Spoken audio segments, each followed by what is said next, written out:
5:25. Vamos a dar inicio al seminario.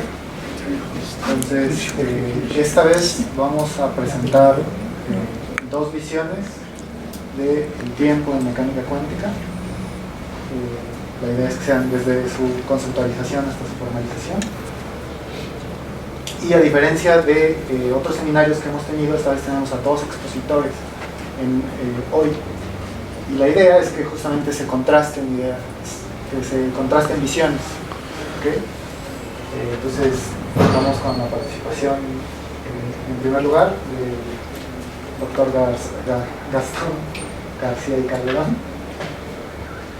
que nos va a presentar apuntes sobre el tiempo en mecánica cuántica, y al cual se va a hablar. Muy bien, muchas gracias. Bueno, pues agradezco a los organizadores por haberme invitado a esta. No me consultaron el título, creo que fue Ana la responsable. Me puso dos visiones. En realidad, esta cuestión de las visiones me invita a pensar en cuestiones así de tipo filosófico y todo esto. Entonces, y algo mucho más amplio en lo que se refiere al tiempo, yo preferí pues llamarle apuntes sobre el tiempo en mecánica cuántica, porque al final de cuentas pues es un panorama más corto que uno podría pensar en términos de lo que podría llamarse una visión, ¿no? Entonces, la charla pues va a estar con la introducción, una mirada al tiempo en mecánica cuántica. Después voy a hablar de un tema en el que he trabajado ampliamente, que es el formalismo hermitiano del detenimiento cuántico, y luego consideración final. Entonces, me gustaría empezar hablando del tiempo con algo que ocurrió hace casi 100 años y en donde surgió y debatieron muchos de los personajes que de alguna manera han estado, pues estuvieron relacionados con el surgimiento de la mecánica cuántica. Fue una famosa conferencia en Solvay, en Bruselas, 1927, ya estamos cerca de estas fechas. Aquí está Planck, Madame Curie, Lorentz, Einstein, Langevin, por aquí está Bohr, Max Born, aquí está Dirac, Heisenberg, Pauli, Schrödinger y muchos otros. Por ahí está Debye, Kramers, en fin. Se reunieron, creo que había tantos y la mayoría eran premios Nobel de física. Pero ahí se debatió mucho sobre los fundamentos de la mecánica cuántica y sobre todo es famosa esta conferencia por el gran debate que probablemente ya había desde antes, pero que se agudizó en esa reunión entre Einstein y Bohr sobre los fundamentos de la mecánica cuántica. Entonces, pues un personaje central para toda la cuestión temporal pues es Schrödinger. Erwin, aquí era quizás un poco más joven de como estaba esa época, pero bueno, él formuló se inventó esta ecuación de Schrödinger, hamiltoniano, de la solución independiente del tiempo.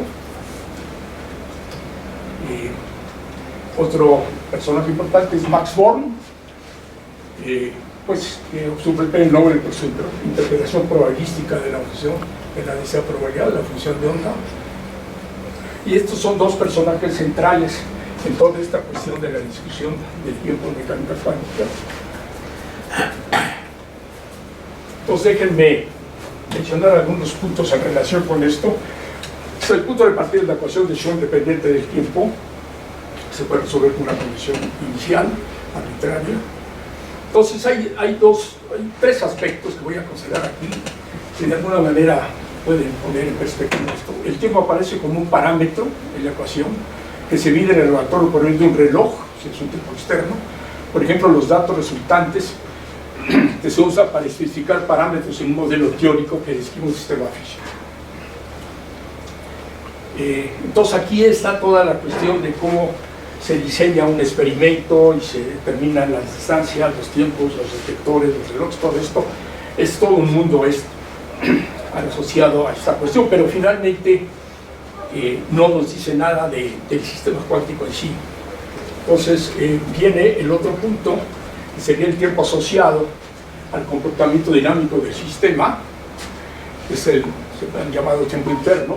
Por ejemplo, está asociado al comportamiento de tiempos característicos de un sistema cuántico, como el tiempo fase, o el tiempo de permanencia en una cierta región, o la vida media en el decaimiento cuántico, en problemas como el tiempo de tránsito a través de una región clásicamente prohibida. Entonces, toda la parte dinámica que realmente ya tiene que ver con la solución de la ecuación de Schrödinger del tiempo, que permite el tiempo, está en esta parte, y es a la que me voy a referir más adelante con el decaimiento cuántico.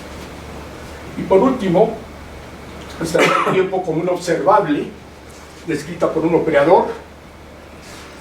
Por ejemplo, más que determinar el instante de decaimiento, uno mide el tiempo de llegada, el arrival time, de los productos de decaimiento a un detector. Pues aquí quisiera mencionar dos puntos. Uno es Pauli, que de alguna manera, pues allá en los 30 usó un argumento para desechar la posibilidad de un operador de tiempo, por el hecho de que esto implicaba asociar al espectro de energía del menosimiento infinito en lugar de la mayoría de los sistemas cuánticos que está acotado, digamos, va de un cierto valor al infinito. Entonces, con este argumento se desechó básicamente la búsqueda por un tiempo de un operador de tiempo asociado de un operador asociado al tiempo. Aquí aparece Bauer, que va a hablar después, a continuación, y va a dedicar a este tema del operador del tiempo.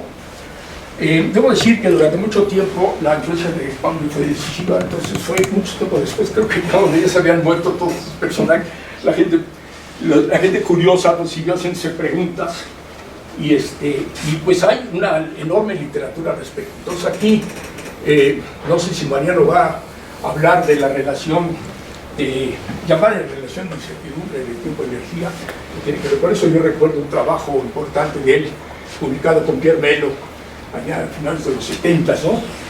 Pero bueno, estos son, digamos, tres aspectos, no necesariamente ortogonales, o sea, pero más o menos dan una pauta de cómo va todo esto.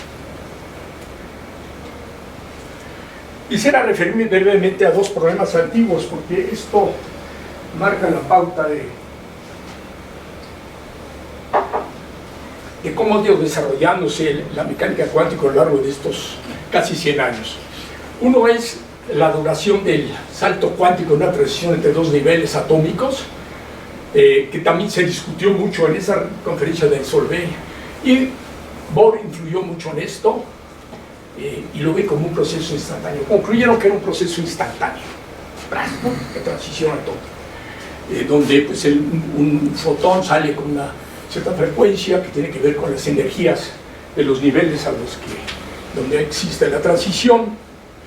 Y este problema durante mucho tiempo pues, se ha considerado, y de hecho en los libros aparece como un proceso instantáneo, pero ya desde creo que a partir de los 80 empezó a haber ya contribuciones, sobre todo también experimentales, no solamente teóricas, en relación con esto. Y una de las últimas que encontré es esta de Minet y varios colaboradores en Nature de 2019, en donde hablan de que no es un proceso instantáneo, sino toma un cierto tiempo. Es un tiempo muy corto, pero toma un cierto tiempo. Lo demuestran experimentalmente. Por cierto, aquí, entre estos colegas, pues son como 8 o 9 autores. Está el hijo de una colega nuestra, de los Jauregui, este joven Gutiérrez Jauregui, aparece como coautor. Él está actualmente, o estaba en ese momento en Auckland, en Nueva Zelanda, y bueno, este es un trabajo muy importante porque va a contracorriente de lo que ya se ha considerado durante muchísimos años como algo que era así, ¿no? Así es la mecánica cuántica. Yo recuerdo aquella frase que decían: shut up and calculate, no hagas preguntas, tú aplícala y funciona. Entonces eso funcionó mucho tiempo, pero finalmente la gente, pues, gente curiosa, pues, siguió investigando y pensando en esto, y pues digamos, desembocado en una serie de trabajos. Este es el último de este año. El otro que me quiero referir es la duración del tiempo en el colapso de la función de onda, que también se considera un proceso instantáneo. Entonces aquí hay toda una amplia visión que habla desde desde que no existe el tal colapso, y hay interpretaciones que dicen, no, el colapso no existe, tal, hasta gente que dice que sí, que existe, pero siempre se habla de un proceso instantáneo. Durante mucho tiempo nadie se preguntaba si realmente era instantáneo, o se cuestionaba eso. Hay una línea de investigación, una de ellas, hay varias, de Girard, Remy y Weber en 1986, en donde ellos modifican la ecuación de Schrödinger e incorporan un término no lineal para poder escribir este salto, incluso hacen predicciones, en fin. Este ha sido quizás el más notorio de este tipo de trabajos, pero hay otros, incluso hay algunos donde se introducen cuestiones estocásticas, términos estocásticos para describir el colapso. Un trabajo interesante en este caso es una especie de review, seguramente está publicado, pero no lo encontré, en el Archive, 1999 de Pearl, que habla de collapse models, y hace toda una descripción de varios de estos modelos para entender el colapso.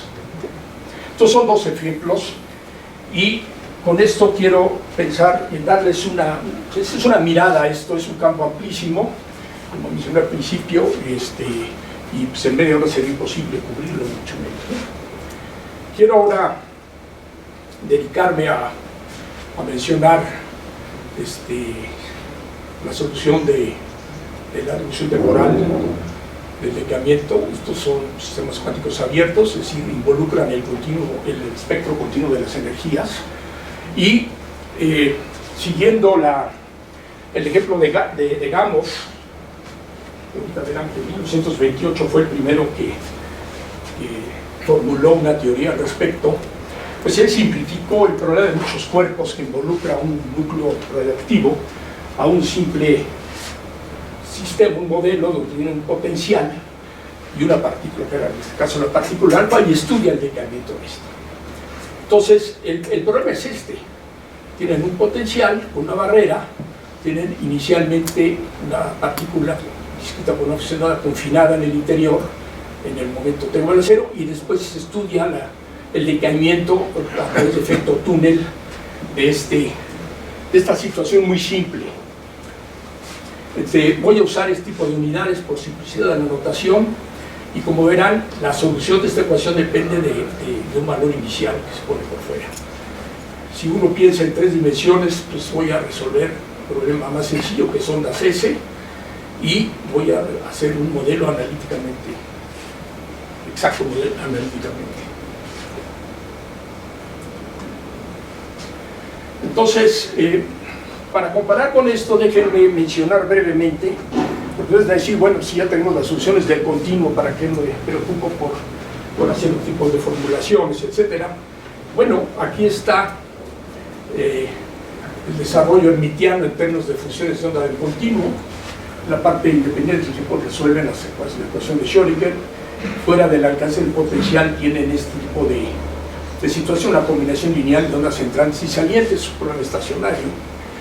Y la solución de la función de onda dependiente del tiempo está dada por una combinación lineal de ondas planas, con ciertos coeficientes que son el traslape con el estado inicial, pero integrada en principio a través de todos los valores de K, que es el número de onda.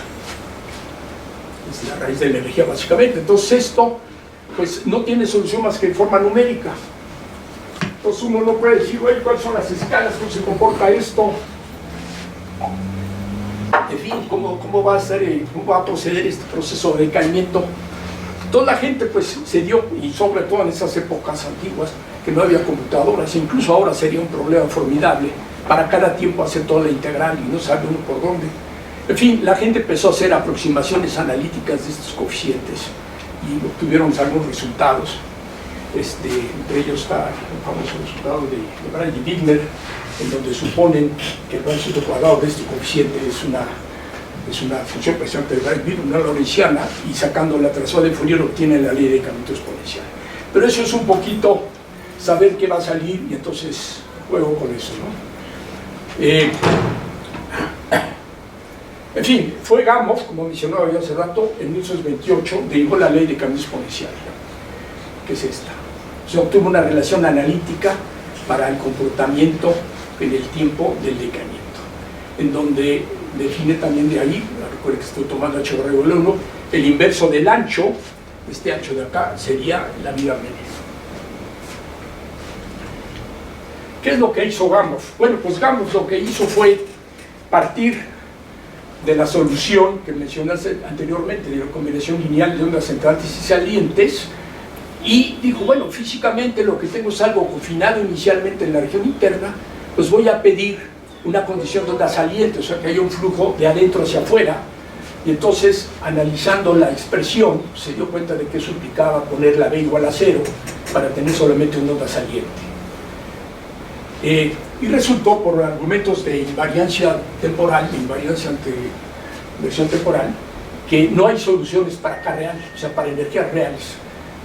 El que ponga uno BK igual a 0 implica energías complejas y un número discreto.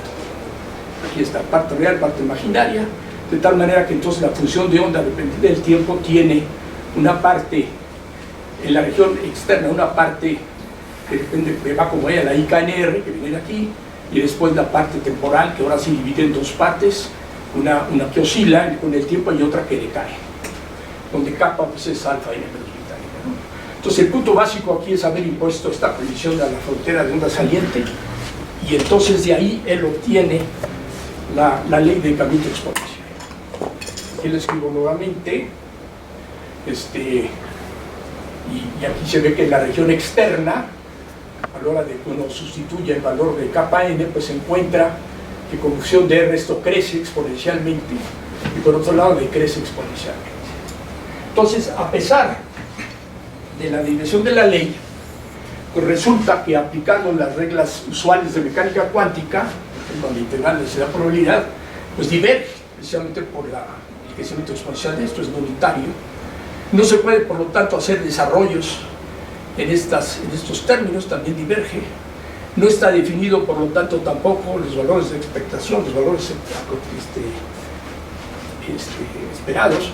Entonces, claro, dentro del esquema de la mecánica cuántica, que ya empezaba a formularse, esto fue en 1928, y Dirac publicó su libro en 30-31, lo mismo von Neumann en 32, o sea, toda la formulación de la mecánica cuántica como la conocemos estaba a punto de cuajar, y pues Gamow no tuvo problemas en ese momento para publicar su artículo en, ya me fui,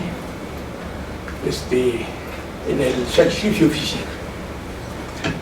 A pesar de todo lo anterior, él publicó varios libros, aquí hay dos, creo que son tres, pero aquí esto lo publicó en 37, Structure of Atomic Nuclear Transformations, Theory of Atomic Nucleus and Nuclear Energy Sources, todos basados fundamentalmente en la aplicación fenomenológica de la ley de decaimiento exponencial. Entonces fue muy exitoso, estuvo en Cambridge con Rutherford, participó en analizar los estados experimentales, fue muy importante.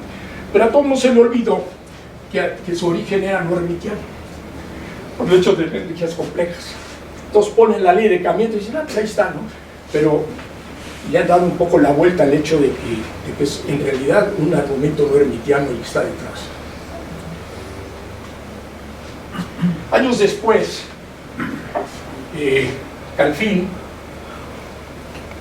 Jonathan Calfin, que de hecho estuvo aquí en México de visita en un par de ocasiones, invitado por mí, por Marcos Moschinsky, en 1958, esta es la traducción al inglés, pero el artículo es del 57 en ruso, pues usó un argumento matemático de un teorema de Wiener, Paine y Wiener, que menciona que si el espectro está acotado por abajo, la ley de exponencial no puede ser válida todo el tiempo. Entonces, necesariamente tiene que haber una desviación de la ley de decaimiento exponencial a tiempos largos.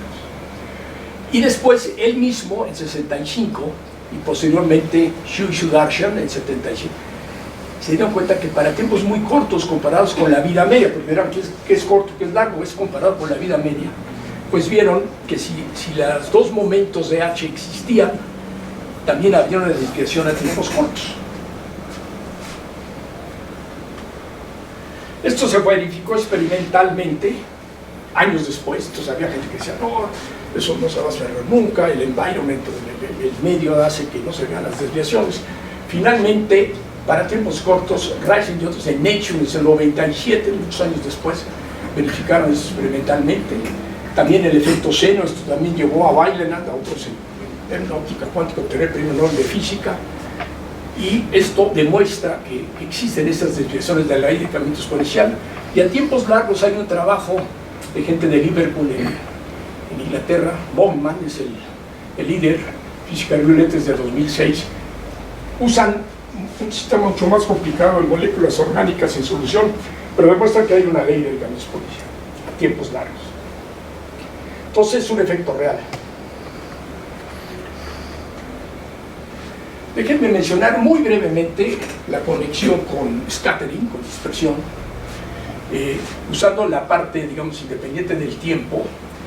La condición de onda saliente se reduce a esto, y esto lo usó por primera vez Siegert, Arnold Siegert, que era un alemán también emigrado judío alemán, emigrado a Estados Unidos, pero escapando de los nazis.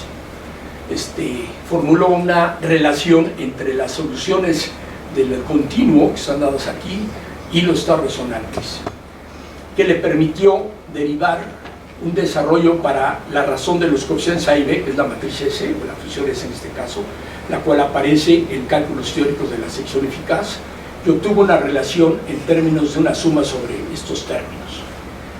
Entonces lo pudieron aplicar para analizar espectros como este, que son neutrones sobre núcleos, donde aparecen las resonancias, y de ahí, de alguna manera, el nombre de estados resonantes, aunque hay en la literatura otros nombres, como estados de Gamow, otros llaman Gamow-Siegert, Siegert states, quasi-normal states, en fin. Pero bueno, esta es una conexión con scattering, y el punto a enfatizar aquí es que conecta los estados del continuo con los estados resonantes. Hay un puente entre ambas descripciones, por eso aparece aquí la energía real a la que están calculando las cosas, y aparecen también los estados, las energías complejas. Bien, bueno, ahora el punto básico para un análisis, digamos, más fundamental de todo esto sería, más que resolver la ecuación de Schrödinger y depender del tiempo con una condición inicial, ver una formulación integral. Aquí aparece la función inicial, este es un propagador, es la función de Green retardada en el tiempo, válida solamente para términos positivos, y este es el resultado de esta integración de la solución al tiempo t y a la posición r. Cantidades que se pueden calcular si uno conoce esto serían la Sorbain probability, que nos da la amplitud de probabilidad de que al tiempo t el estado siga en el estado inicial, la non-escape probability, que es la probabilidad de encontrar la partícula adentro como función del tiempo. Claro, como va a decaer, eventualmente esto va para afuera, pero es la probabilidad de que siga adentro. Bueno, desde luego la densidad de probabilidad es la corriente, la densidad de corriente. Esta función de Green retardada está definida aquí. La gracia de todo esto es que tiene una transformada de Laplace, que está escrita acá, en términos de una función de Green de onda saliente, que es profesor de onda saliente, la cual tiene propiedades analíticas en todo el plano complejo. Entonces, el plano complejo, la parte hermitiana siempre se ve a lo largo del eje real, pero esta función tiene polos aquí abajo, y puede tener también aquí en el eje imaginario, serían los estados ligados. Voy a omitir los estados ligados porque ya los conocemos, voy a concentrarme en la parte de estados resonantes. Los polos están aquí abajo, están distribuidos simétricamente con respecto al eje imaginario. Y bueno, el punto aquí, yo creo que no tiene muchas fórmulas, pero bueno, lo que quiero hacer enfatizar con esta figura, esta se llama a Nussbaum, también visitó en varias ocasiones a México, era buen amigo de Marcos Moschinsky, y en 1959 publicó en Nuclear Physics el primer estudio que se hizo de los polos de la matriz S. Entonces esta gráfica muestra esta distribución de polos simétrica con respecto al eje imaginario, y aquí estos valores corresponden a valores muy pequeñitos del pozo. Y a medida que uno va incrementando la profundidad del pozo, los polos se mueven simétricamente con respecto al eje imaginario, eventualmente chocan en el eje imaginario, uno de ellos se va para arriba, el otro para abajo, el que va para arriba eventualmente cruza al eje imaginario positivo y se convierte en estado ligado. Entonces, el punto aquí es de que todos estos estos polos dependen de los parámetros del potencial y de acuerdo a esos parámetros se tiene una cierta distribución de estos polos en el plano complejo. Entonces, bueno, esta fue, y es de hecho el principio para poder establecer la conexión de cómo resolver el problema de la evolución y el desarrollo y todo eso. Entonces, para esto, vuelvo aquí a escribir la función de Green como la trazada de Laplace. Eso puede deformarle el contorno a un integral de menos infinito sin problema.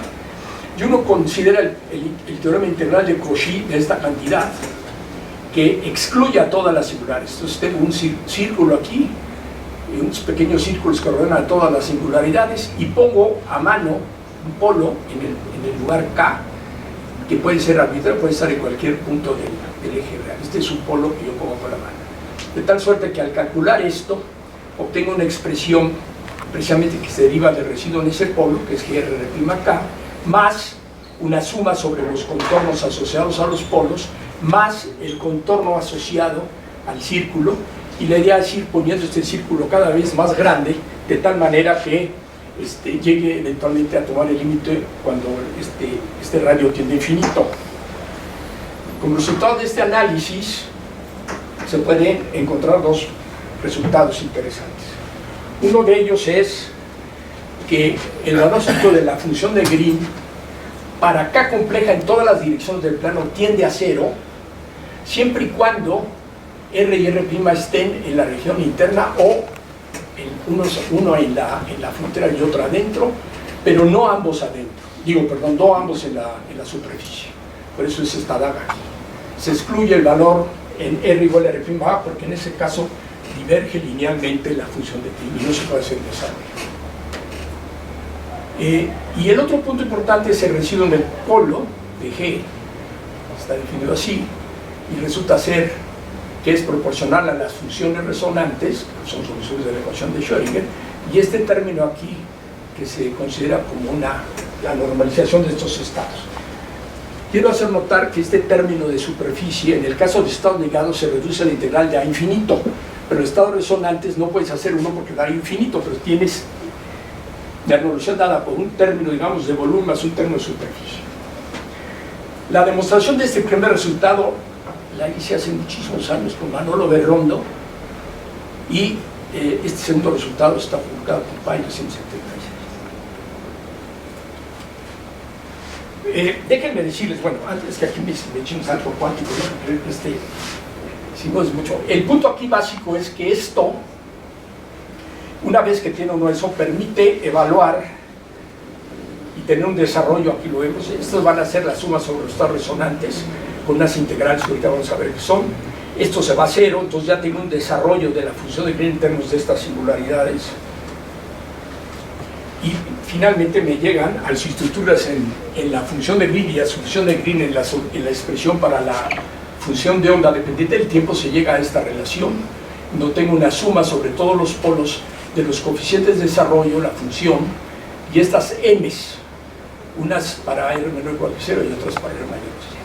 Estas m's dependen de estos argumentos aquí. Otro interesante es que para la parte externa, este argumento depende de la r y de k en t, o sea, no se puede factorizar la dependencia radial de la parte temporal, están unidas, y de hecho, dependiendo de los valores de estas cantidades, pueden cambiar de signo.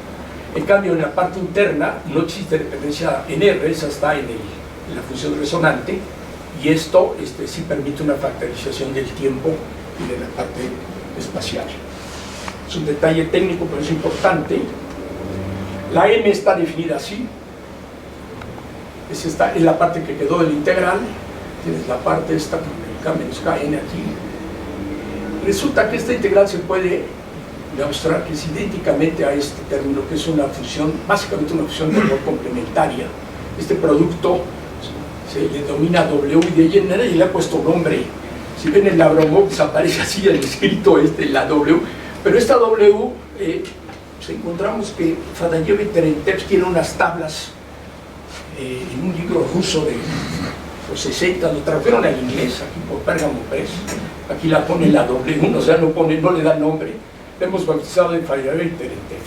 Esta función M se le denomina también de Moshinsky, porque él, para capa real, o sea, en el caso de que la capa no existe, pero digamos en un problema donde esto fuera real, es el problema famoso de Marcos Moshinsky de difracción eléctrica. ¿Cuánto? ¿3 minutos? No me digas. No, no es posible. ¿De veras? Bueno. Quiero decir que esto lleva a expresiones analíticas para la función de onda, la parte exponencial explícitamente, las partes del tiempo, como hipótesis inversa del tiempo, y entonces nos llevan a una expresión general de estados resonantes para R mayor, y la quiero comparar con el caso de Gamow, que está aquí abajo, y aquí vemos la diferencia. La solución de Gamow crece exponencialmente para un tipo dado, y la otra, debido a las propiedades que mencioné del AM, cae y presenta un frente de onda.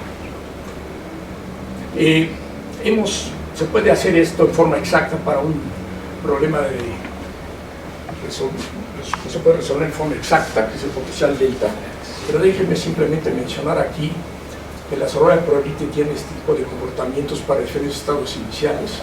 Entonces se ve la parte exponencial y la parte no exponencial. El otro resultado importante que está ahorita en refereo, etapa final, yo espero que lo acepten en física de demuestra que esto es unitario.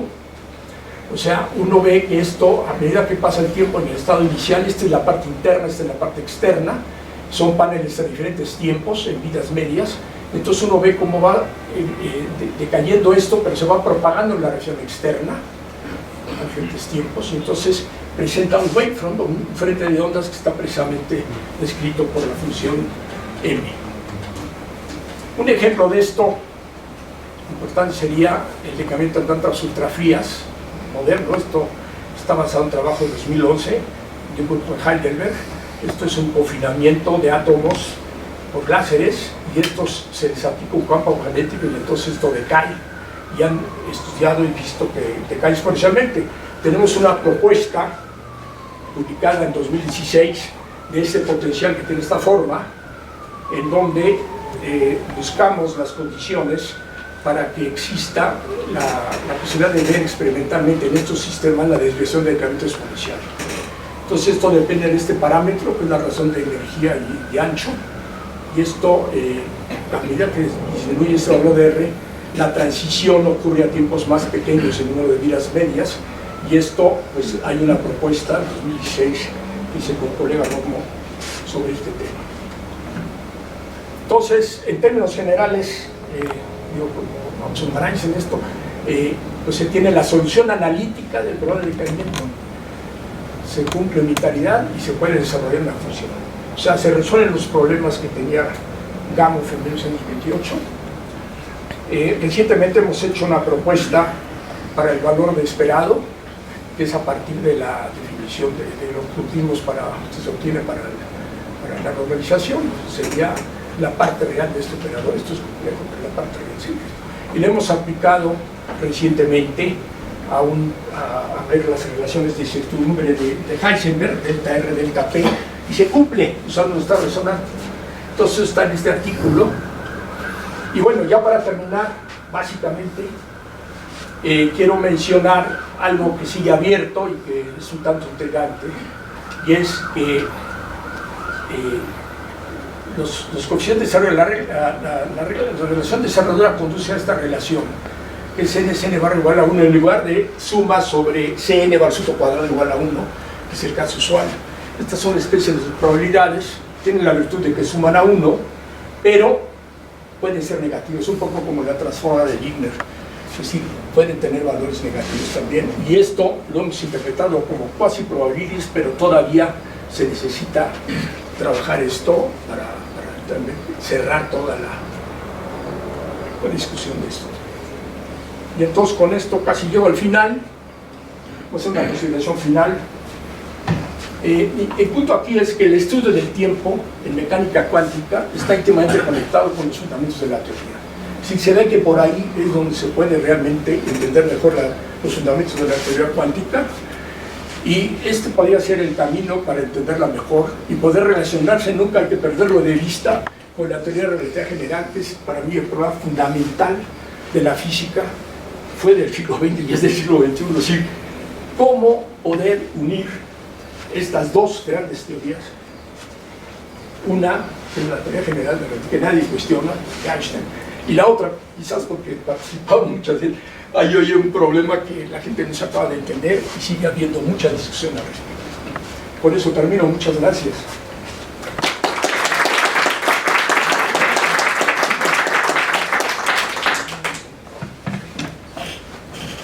¿Preguntas? Perdón, ¿qué era la CN barra? La CN barra es ¿dónde hay un chiste? ¿No es por acá? Sí.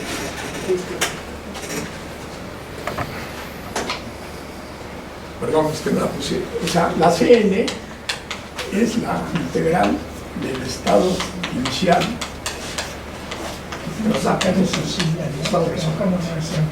Y la CN barra sería con el conjugado, pero con el UN. Si el punto de diferencia aquí para la cuestión esta de las probabilidades es que el desarrollo de la función de Green, que no lo puse ahí, pero no aparece el conjugado, aparece UN de UNDR', intercambio los capas, de dos capas, estas son las capas. O sea, es una suma y aquí no aparecen conjugados. Por esa razón no se obtiene el resultado usual que se obtiene para esto, digamos, que es donde está asociado la probabilidad claramente, ¿no? Y en el continuo sería C de K al soto cuadrado e a la menos I K cuadrada T de K, que es el infinito. O sea, esto aquí hay una cuestión con la probabilidad, que lo que obtenemos es C de CN barra igual a 1. Otra diferencia es que aquí la suma es sobre todos los polos, desde el menos infinito, o sea, toda la... En cambio aquí solamente sobre los que están, sobre la parte positiva, ¿no? Entonces,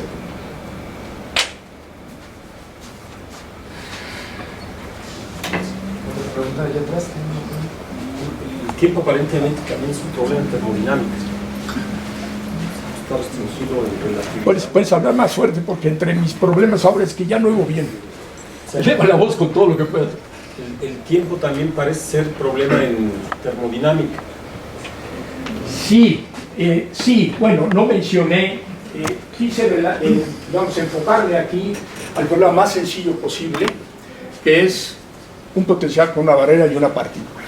Evidentemente, la idea era ver si se podía llegar a algo exacto analíticamente y que pudiera pensarse que ahí se muestran aspectos fundamentales. Está toda la cuestión del problema de muchos cuerpos, está los problemas de mecánica estadística, etcétera, etcétera. Es todo un campo, ¿no? Enorme, pero es interesante que pueda uno partir no de aproximaciones, sino de algo sólido, analíticamente exacto. Por cierto, no mencioné que estos cálculos de la probabilidad de supervivencia y eso se pueden realizar numéricamente resolviendo las ecuaciones correspondientes usando estados del continuo y da exactamente el mismo resultado. O sea, esta teoría da lo mismo que usando estados del continuo. La diferencia está que uno puede hacer analíticamente cosas y entender qué va ocurriendo, tiene escalas de tiempo, etc. Y con la parte numérica, si uno no quiere hacer aproximaciones, pues tiene que hacer integrales numéricas, ¿no? Digamos en la parte del continuo.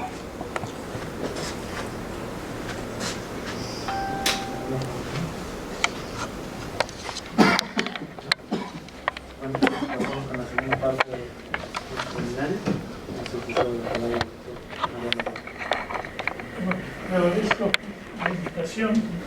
Esto es lo que voy a presentar aquí. Se ha elaborado en colaboración con César Alberto Aguillón y Gastón García del Instituto de Ciencias Nucleares, donde está el núcleo de la gente que trabaja en relatividad general. Entonces presentamos esto allí con mis colaboradores. Aguillón ya es doctor Aguillón, se doctoró la semana pasada. Gustavo, perdón, viene más atrás, pero ahí está. Pues, y creo que escucharon esto y dijeron que a lo mejor serviría en este seminario, con lo cual pues voy a hablar de este. Entonces, en realidad, el problema, es decir, hay problemas con el tiempo. Yo creo que ahorita ya nadie duda de la efectividad y de la mecánica cuántica. Lo que se ha desarrollado, todas las aplicaciones, vivimos en una sociedad donde las aplicaciones de la mecánica cuántica están a la vista de todos. Todos están en su celular aquí. No hay duda. Sin embargo, sí hay cosas que todavía hace falta aclarar. No está completamente. Y esto es el tiempo en la mecánica cuántica. Y ya pusimos el problema del tiempo en la condición de la relatividad, tanto especial como general. Son dos aspectos. Entonces vamos a hablar del tiempo de la mecánica cuántica, el problema del tiempo, la cuantización de la relatividad especial, la evolución de la relatividad general y la mecánica cuántica del universo, que ya Gastón dice es el gran problema que todavía no está resuelto. Y vamos a ver qué cuestionamientos y luego la conclusión la van a dar ustedes. El problema del tiempo en la mecánica cuántica surge al principio de la mecánica cuántica. Es decir, Heisenberg desarrolla sus ideas de